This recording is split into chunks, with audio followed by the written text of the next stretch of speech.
Fritz Kreisler was a masterful composer for the violin of the early 20th century, one of the last romantics.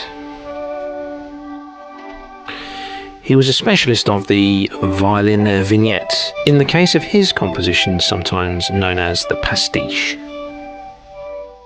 Some of these pastiches were composed by Kreisler ostensibly in the style of other composers.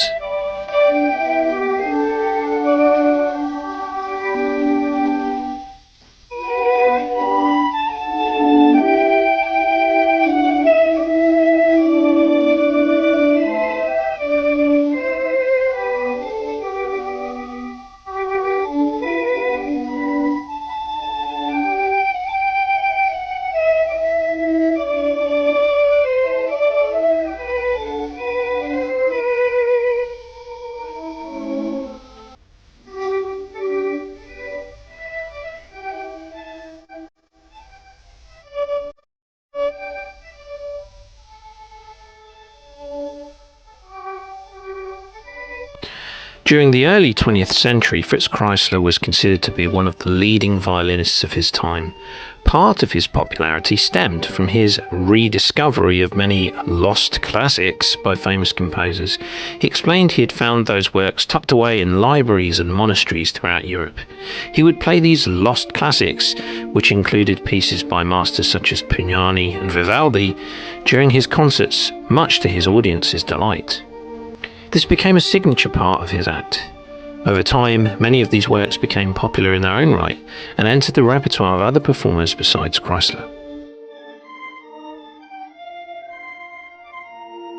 By the time he was approaching the age of 60, Kreisler could look back on a highly successful career in which he had won acclaim and accolades, even though it was acclaim for playing other people's work. Then, on February 2nd, 1935, his 60th birthday, New York Times music critic Olin Downs sent him a cable wishing him a happy birthday.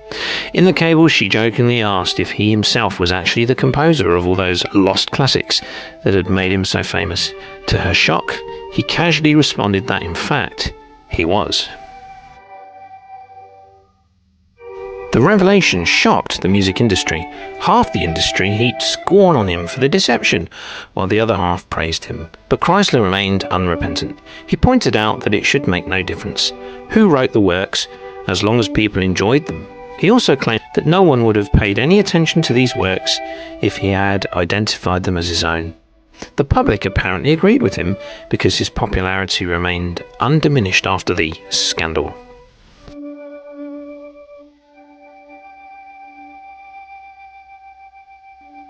So finally, in 1935, Kreisler confessed to having composed the pieces himself. When critics complained, Kreisler replied that they had already deemed the compositions worthy. The name changes, the value remains, he said.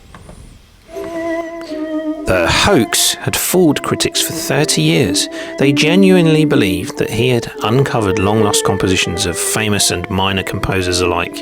Kreisler didn't seem to mind. Perhaps he actually found it amusing. Fritz Kreisler is thus known for perpetrating one of the great hoaxes in music history, passing off his own compositions as the works of great masters.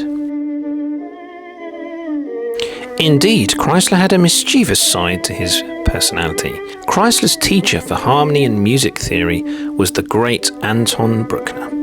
Bruckner was a strong supporter of the music of Wagner. The Wagnerites were at odds with staunch supporters of Brahms. Kreisler and his friends decided to make a case against Wagner. Bruckner had a chubby dog named Mops who stayed with the boys during the lunch hour, while Bruckner took off for some more serene surroundings. The boys put Mops to work. They made the habit of slapping and chasing the dog as they played music by Wagner. Then they would play a theme from Bruckner's Te Deum, and while that music was in progress, they'd feed the dog. After a while, they had Mops conditioned so that the mere sound of the Wagner would make him run from the room, while the Bruckner brought him trotting back joyfully.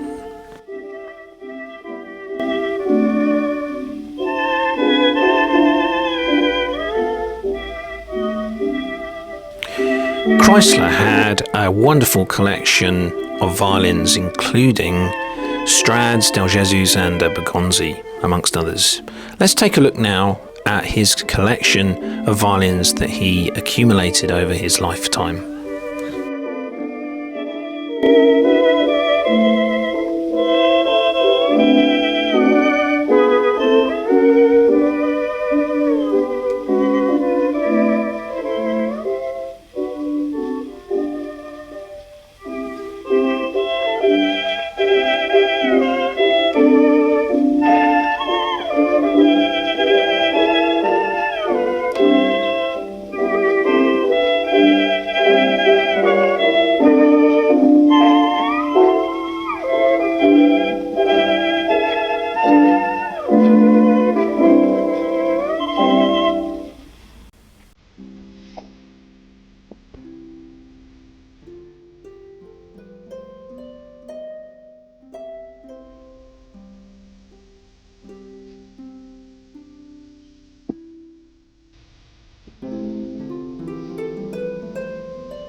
What a fabulous man, one of the greatest violinists of the 20th century, and in a sense greater even than FRITZ in that he was a violinist, composer, and his compositions are out of this world.